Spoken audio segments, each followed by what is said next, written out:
This program was first broadcast on Canterbury's access media station, Plains FM, and was made with the assistance of New Zealand On Air.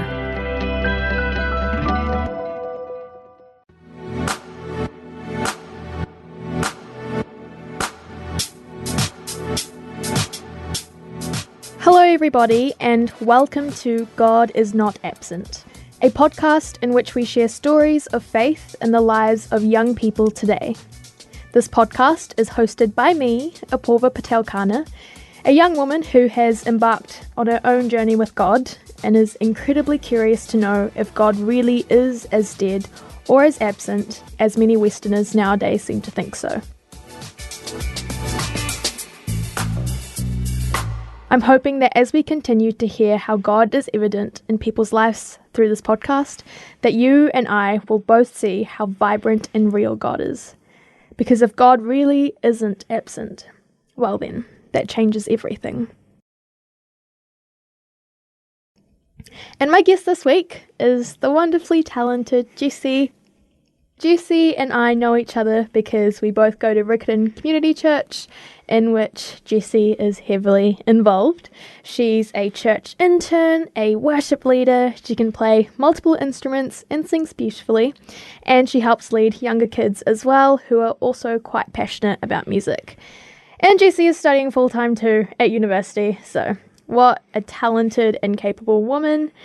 And tonight, she's proving her ability to persevere in the face of a challenge because she was in hospital all night and just got discharged this morning, and she still wanted to come. So thank you so much for being here, Jessie, and let us know, how are you feeling? Hi, I'm feeling a lot better than I was this morning, so that's always good. That's awesome to hear. So, Jessie, from the things that I mentioned before, it seems like you are so passionate about God and serving Him. And there may be people listening that can't really relate to that, or perhaps assume you were always like this. And I was wondering, is that actually true? Did you always feel this way about your faith? And how did you get to be so passionate about God? I personally haven't always been this way. I'm from a atheist family, and that's really been a huge part of my life. And before I knew God, I had no connection other than through my friends who were quite passionate about God and who had families who always went to church and always did those kind of things.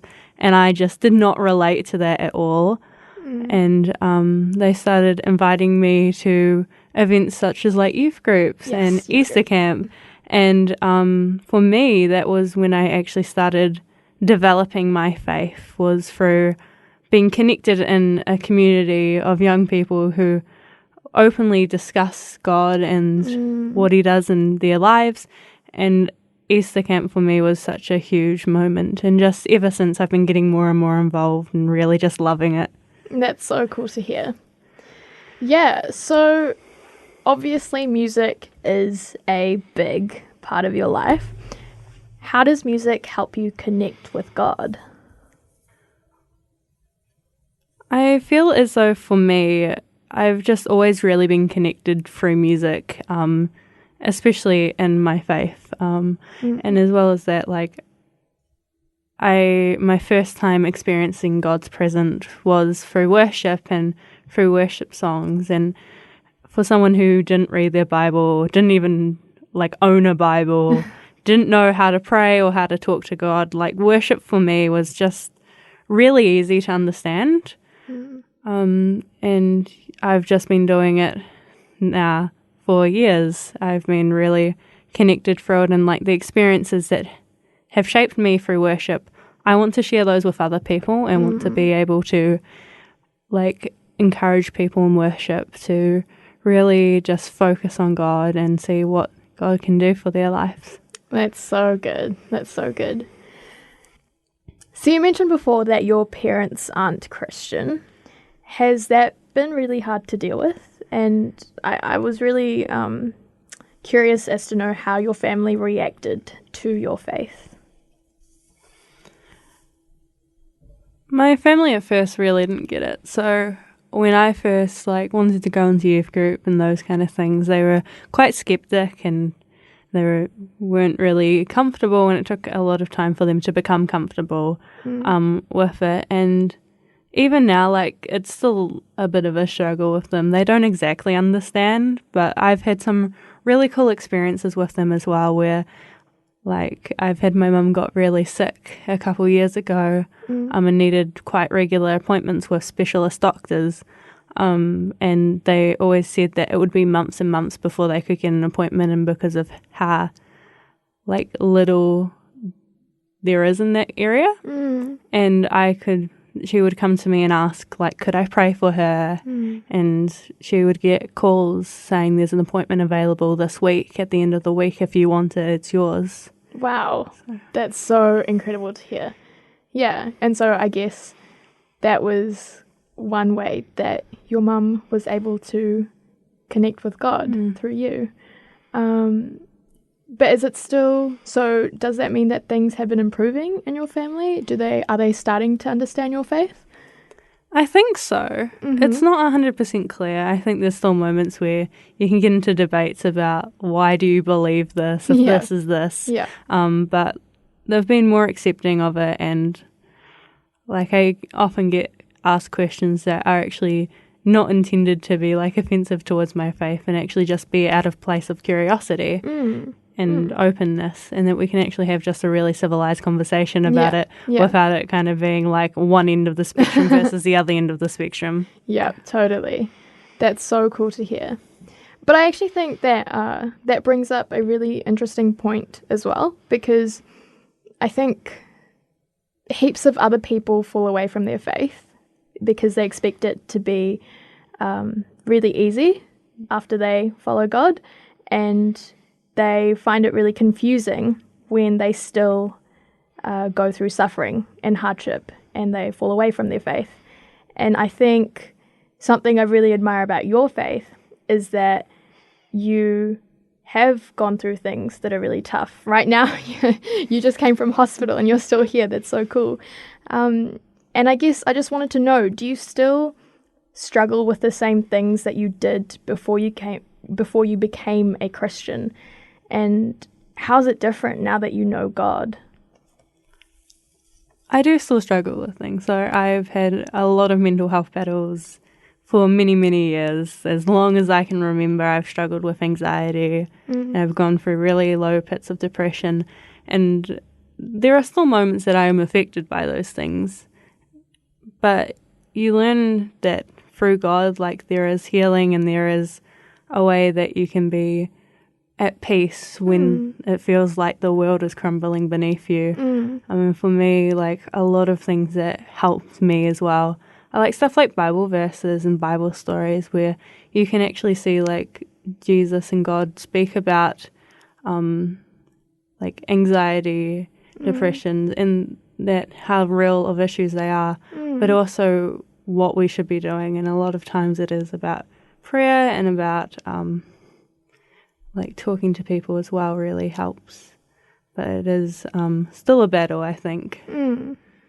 I think you phrased it so well. Yeah. I think, I agree with you that the Bible describes human pain and human lives and what it's like in reality really well. And it's been a real comfort for me too. And it's really cool that the Bible has helped you stay grounded and help you remember who God is. I was wondering, are there any particular verses or stories or promises that you kept coming back to? I think for me, there's where Jesus takes his disciples out in a boat and Jesus falls asleep and the storm comes and they are just looking at Jesus why aren't you doing anything? Why, in this moment, why are you asleep? We are all going to die. Yeah. And that Jesus just wakes up and calms the storm and then just challenges their faith. And for me, that is a story I've always come back to, is that in our lives, we're not promised that it's going to be storm-free. Yeah. We are told there are going to be storms and this is going to be what happens in life and that can't change. But is that putting your faith in Jesus and knowing that like he is there to calm those storms as well, and that if we have our faith, he will. And you've experienced that in your own life. Yeah. That's so cool. I've said that's so cool so many times. Yeah. And I guess my final big question would be, after all this time, after knowing God through the Bible and worshipping him through music and through talking to other people about God and going to church, all these things, after all this time, who is God to you? I think for me, like, the easiest ways to, like, the words that come to mind when I think of God is, like, father and friend. Wow. Like, yeah. Someone who's comforting and who is there, and that who is always there and has that love for you that is unexplainable and that is always there. Yeah. That's so good. That's so good. Well, thank you so much, Jessie. Your faith is so incredible to see, and it's really awesome to see how God has been shaping your story and connecting other people to him through you. And hopefully that happens through this podcast. And yeah, it's just been so inspiring to hear from you today. And I'm hoping that you can recover well. Now, seeing as you are so into worship music, I was wondering if you could pick a worship song to finish off the episode. And if you could also introduce the song and tell us why you picked it, that would also be really cool. I think one of my favourite songs at the moment, and I've really been sharing it with a lot of my friends as well, is All in Your Hands by Grace Vineyard. And like obviously they're a local like church in Christchurch as well. They're quite well known. And it is a song that really highlights like the battles of anxiety.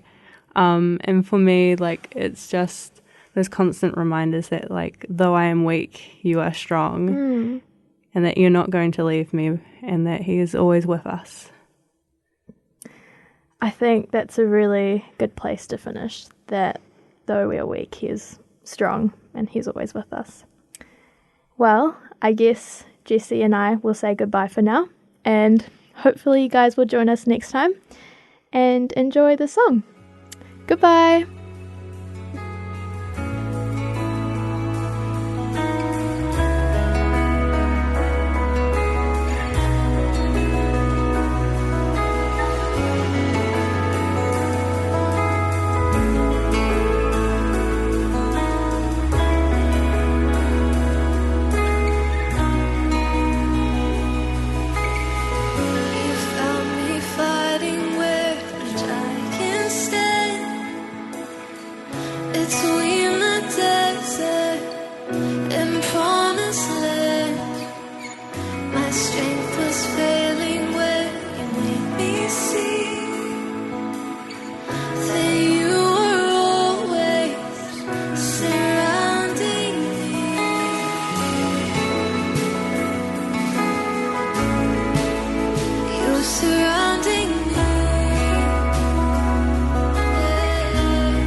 It's all in your head. It's all in your hands. Whether I rise or fall, you're still